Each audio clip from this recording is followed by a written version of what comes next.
Actually, that's a really nice half flip there. Look at this structure. There's a lack of structure here for Power. Okay, Power are going to be the #1 seed from Oceania. I say that. They're going to be the #2 seed from Oceania, but they have won 2 finals. Because they did so badly in their first regional, Pioneer's consistent finals runs got them that #1 seed. Power are going to be making the major, which is the key here. That's Pioneers and Power in the final, but it is Power's journey through Oceania that's impressive here. They only dropped 1 game throughout the whole tournament. You see them here beating Cowabunga. What a name. Was that Dire Wolves? And then Ground Zero Gaming here. Beating them throughout. Let's see some of these results. See how dominant they were. A perfect sweep.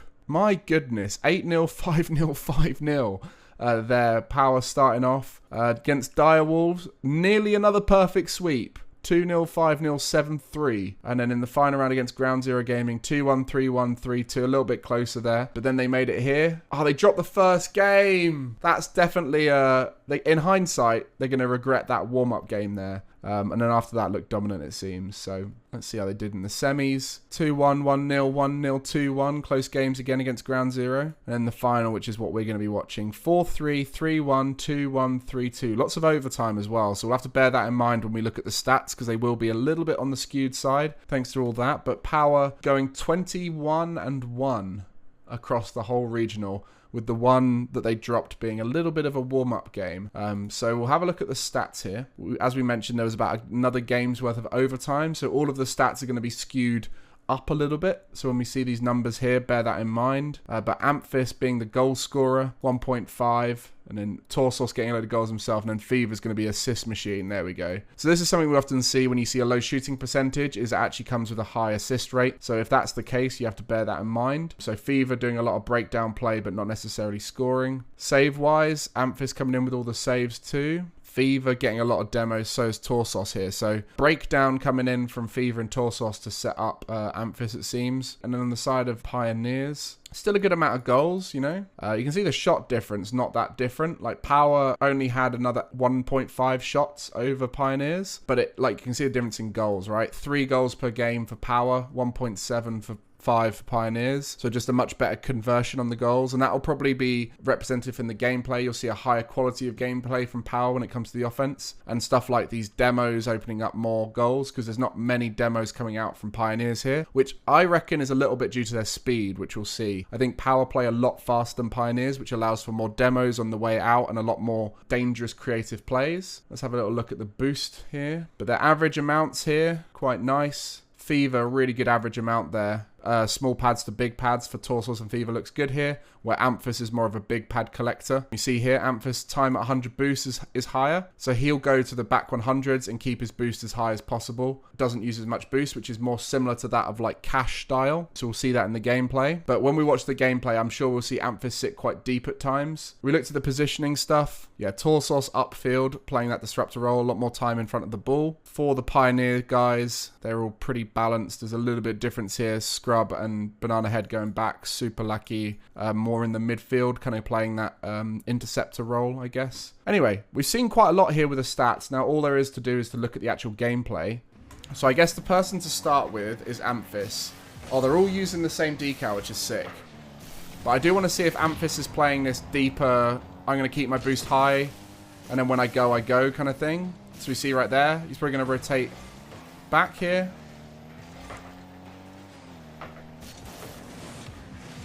Oh man, that was a good idea. So you see it going all the way back for that 100 boost. Chilling at the back with 100, then when he goes, he goes.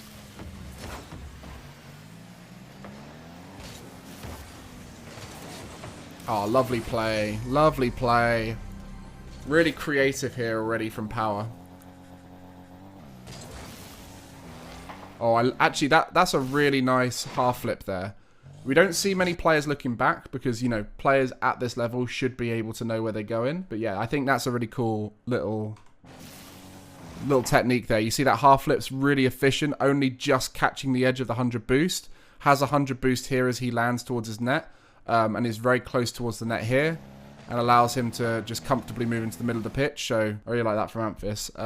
It's one of those things, like, I've seen a lot of inefficient half flips going for the boost, and it's weirdly like those tiny little details that you see from certain players where you think, actually, that could happen, it could affect a game one day, and if you do it consistently well, then that's good to see.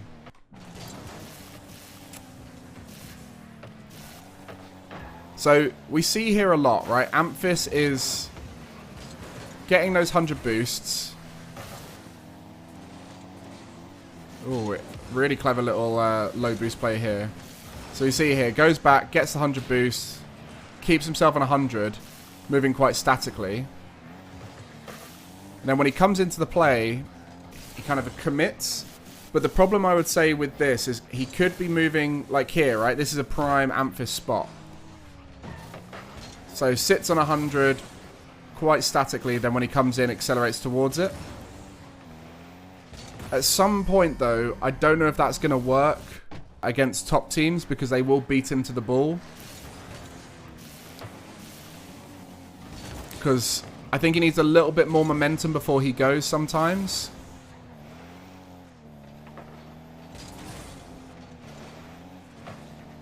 Interesting. But we are seeing those stats kind of come through in the gameplay a little bit. You see, going to go all the way back now. He wants that back 100, but it's not there. So he's going to try and, like... He wants to go to the other back 100, but there wasn't a chance there. You see, like, again, it's like he needs that 100. Otherwise, he's not in a good spot. So this is... the goal here conceded is off the back of the way these guys picked up 100 boosts.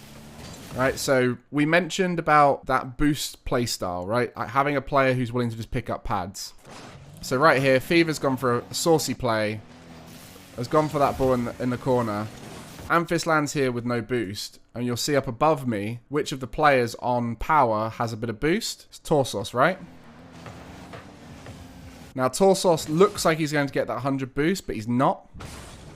And this is where, like, that habit of just going for hundreds a lot is going to throw people off. I think Amphis probably would have gone for that 100 had he sort of thought Torsos was going to leave it. Right? Because we watched this from Amphis' point of view. Oh, he just ignored the ball.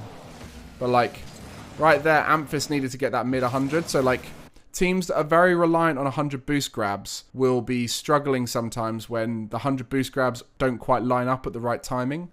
Because then you have one player boost starved. And like Pioneers in this game had to be really good with their pad usage because of how much power go for the hundreds. So fair play to Pioneers for their usage of pads to be able to keep them in the game and willingness to be on lower boost. You know, like you see them here playing on lower boost and making lower boost decisions. And it actually was in the end that low boost from Amphis that led to a bad challenge. And then they end up conceding. So, boost, the root cause, maybe, but then they should still be able to make, in this situation, right, like as a team, they've got pretty good boost amounts. So they should be able to make better decisions here in this situation, but it's actually Torsos not clearing out. Here, I'd say that's the problem, right? So this has come from this bad positioning here from Torsos. Like right there, Torsos should just get this disruption here and then just clear out, right? Because by sticking that close to the ball in a really awkward position, it just disrupts them as a team and actually takes out Fever from the play. Fever's in a really good position here to bang that ball out, which you see him go for. So Torsos just getting a little bit too focused on disruption, because that seems to be what Torsos' role is on this team. Torsos seems to be the disrupty guy. He goes for a lot of bumps, a lot of boost steals, a lot of just intercepts to try and set up and facilitate Fever and Amphis.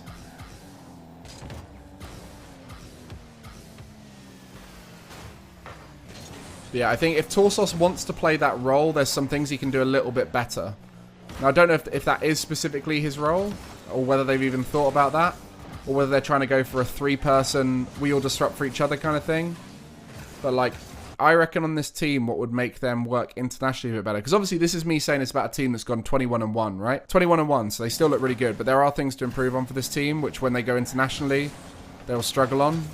Same kind of thing for when I was looking at the club. You know, there's some things there that internationally won't work as well. So going into the major, this is where we start looking at teams like Power and start working out what they need to do to get to that next level. And I think Torsos is going to be the key there, to look at players like maybe Itachi, look at apparently Jack, those kind of players, and see what they do well. And a lot of it is about more low boost plays and calling out fakes and forces. Right now, the team structure is a little bit chaotic because they're all sort of going for stuff together. And like, this is a good play by Scrub here to put that middle. Took away an option.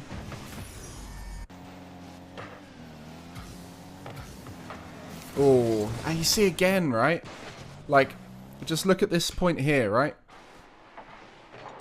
Right here. Look at this structure. There's a lack of structure here for Power, right? And that seems to be what Pioneers are punishing. Like, Pioneers have a pretty solid structure. Individually, they don't have as much mechanical creativity or speed as Power. But you see moments like this where Power just break themselves down. And then, you see, then they have to fan out and find good positions.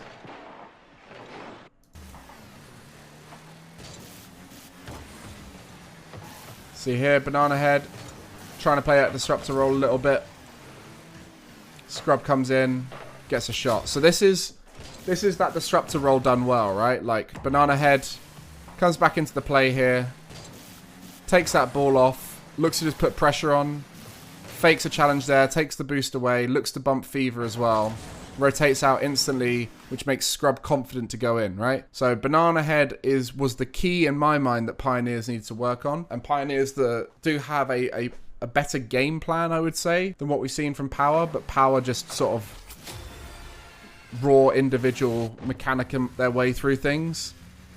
But again, like when you get onto that international level where everyone is as mechanical as Power are, if not better, they need to find a way to use their structure to beat teams. Like that counter-attack, and then... Oh my goodness, Torsos. Hello! That's a really nice goal there from Torsos. But yeah, this is the disruptor role, right? But like... they shouldn't be getting this much value. Like, Scrub's just lost control here. Torsos has been annoying and a nuisance, but... and it's really good from Torsos. What are you guys thinking when you're looking at this? Like, I'm being quite harsh on Power here, but I'm thinking now more for Power when they go to practice internationally and they start scrimming against North American and European teams who are going to be at Rotterdam. Start playing against some of the local European teams. I think for Pioneers, they're in a position where they've got a structure, it seems, and a play style, which they've worked on throughout the split, that's been consistent within their region. But individually, they just need to work on their own execution and mechanics, which they'll get by just playing ranked and scrimming against better teams. For Power, they need to work on their structure, which is going to be a little bit tougher for them, maybe. And that's partly because Torsos, Fever, and Amphis have always been star players on their teams, right? And so they've always had the chance to shine, and now Torsos has to try and learn that disruptor role a little bit more, and Fever and Amphis need to learn how to play around each other and everything, so... it is going to be interesting for them. Okay, so basically the key right now from both these teams is they're lacking that ability to take themselves out of disadvantage back into control of the game, because they're trying to... all they're thinking about is trying to create a goal. They're not playing for the neutral game. They're not playing for 50-50s as much as they should be.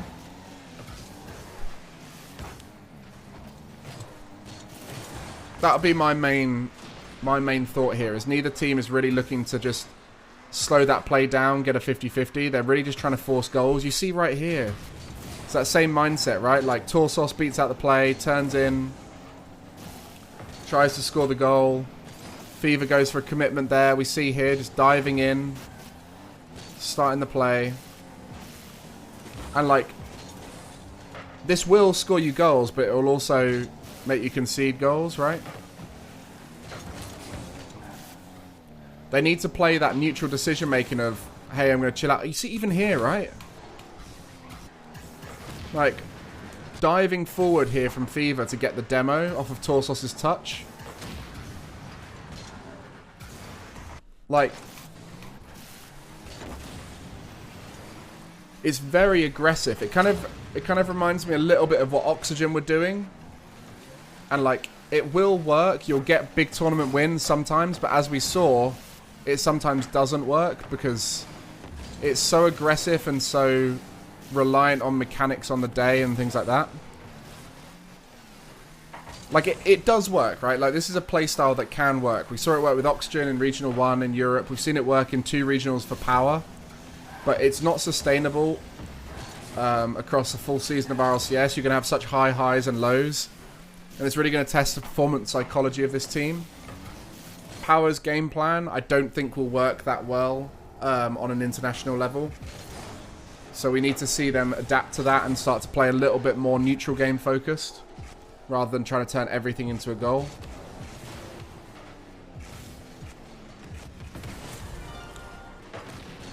Like you see here, right? Like, within the first 2 minutes of the game, Power have given away goal-scoring opportunities, right? Like, this was Amphis going for an all-in play. Torsos trying to just force the play. Like, Amphis right here gives the ball away, Torsos gets intercepted, and this is exactly what we're talking about. International players, like North American and European players, will intercept your all-in plays, and then you get punished for it, right? Like Banana Head right here, a very simple intercept, and now it's a 3v1, right? And Super Lucky just doesn't quite get the touch he was hoping for here, but if he did, that's a goal-scoring opportunity, right? And Scrub had the opportunity to score here. Just misread it all, didn't quite get behind that ball, didn't quite get the dodge through it. So, like, this is... Power have given away a goal-scoring opportunity just through their overcommitment. It blows my mind sometimes when I watch these dominating team performances from OCE in South America, when they like, literally win a whole tournament, and you watch them at the final stages, and it makes you realize how weak some of the teams are within their regions. You know, like early rounds of Swiss, they can literally just go in and freestyle, right? It's only once they start getting to those final 2 or 3 games that they have to start playing really well.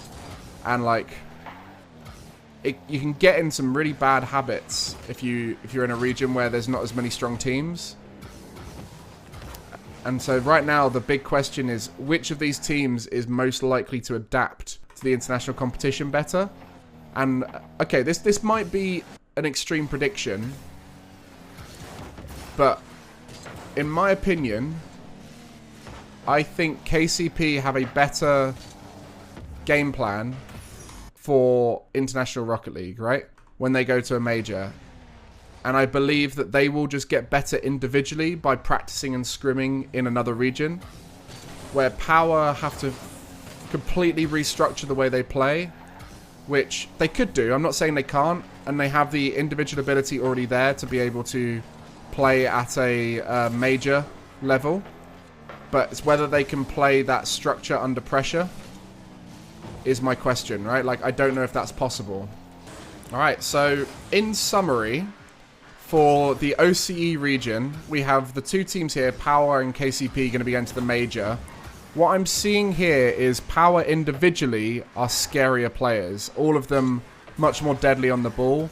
And they are very aggressively winning in their regionals, where they're definitely overcommitting a lot and giving away a lot of goals, and mostly scoring through overcommitments, which honestly won't work against European, North American teams, maybe even like the MENA teams, South American teams. Like, that international tournament with the best teams in the world won't work, where KCP have a much more realistic play style, which will work better on the international stage. And if they work on their individual ability, like we've seen multiple open net misses, multiple giving aways of possessions that have led to goals against them. If they can work on their individual ability, in particular Scrub didn't look very good in the content we've watched here so far. If they work on that, then they will do much better at the majors, I believe. Especially after boot camping on European servers, they'll look a lot better, I believe. So that's my verdict from what I'm seeing here. But fair play to Power for dominating the whole regional, only dropping 1 single game across the whole regional. And it is all thanks to them individually looking so strong across the board. So that's my thoughts. Hopefully we see both of them step up and represent that OCE region well, now that we've got 2 super teams rather than the 3 competing for 2 spots at events. And we'll see at Rotterdam what they do.